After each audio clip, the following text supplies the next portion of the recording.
السلام علیکم ورحمۃ اللہ وبرکاتہ۔ سورۃ ابراہیم آیت نمبر 52 کی تلاوت کر رہی ہوں۔ اعوذ باللہ من الشیطان الرجیم،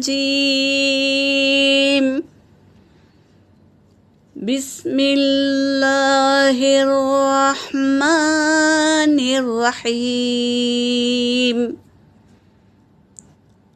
ھذا بلاغ للناس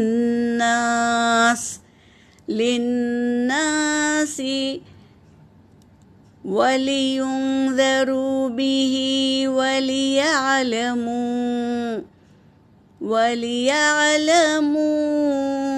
أنما هو إله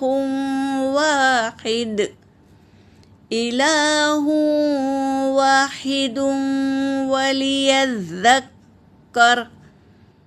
وليذكر أولو الألباب۔ صدق اللہ العلی العظیم۔ ترجمہ کر رہی ہوں۔ ھذا، یہ قریب کا اشارہ ہے۔ بلاغ للناس، کیا ہے؟ پیغام ہے لوگوں کے لیے۔ وَلِيُنذَرُوا، تاکہ وہ ڈرائے جائے۔ کیا؟ قرآن پاک اللہ کا پیغام ہے،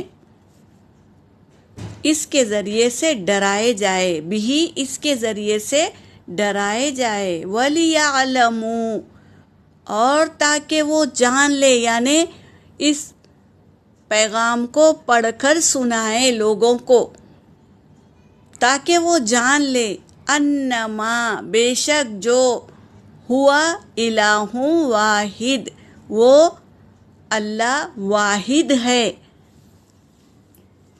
وَلِيَذَّكَّرَ، اور تاکہ نصیحت حاصل کرے، اولو الالباب، جو عقل والے ہیں نا، وہ نصیحت حاصل کرے، یعنی قرآن پاک کو پڑھیں، سمجھیں، اور وہ اللہ ہے نا، وہ واحد ہے، واحد رب کا پیغام پڑھے اور نصیحت حاصل کرے۔ اولو الالباب، عقل والے۔ اگر تم عقل والے ہیں، اللہ تبارک تعالیٰ نے ہمیں عقل سلیم دی ہے تاکہ ہم قرآن پاک کو پڑھیں، سمجھیں، اللہ کے احکام کو سمجھ کر عمل کریں۔ اور یہ اللہ تبارک تعالیٰ کہہ رہے ہیں جو عقل والے ہیں نا، وہی نصیحت حاصل کرتے ہیں۔ اس آیت میں یہی کہہ رہے ہیں۔ یہاں پر میری آیت ہو گئی۔ وآخر الدعوانا ان الحمد للہ رب العالمین۔ اس سورۃ ابراہیم میں ایمان والوں کی بات بھی ہے اور انکار کرنے والوں کی بھی بات ہے، اور دونوں کا انجام بھی ہے۔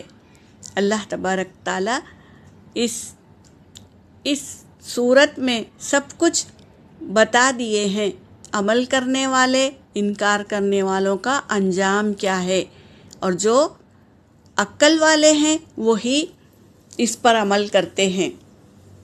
یہاں پر میری آیت ہو گئی۔ وآخر الدعوانا ان الحمد للہ رب العالمین۔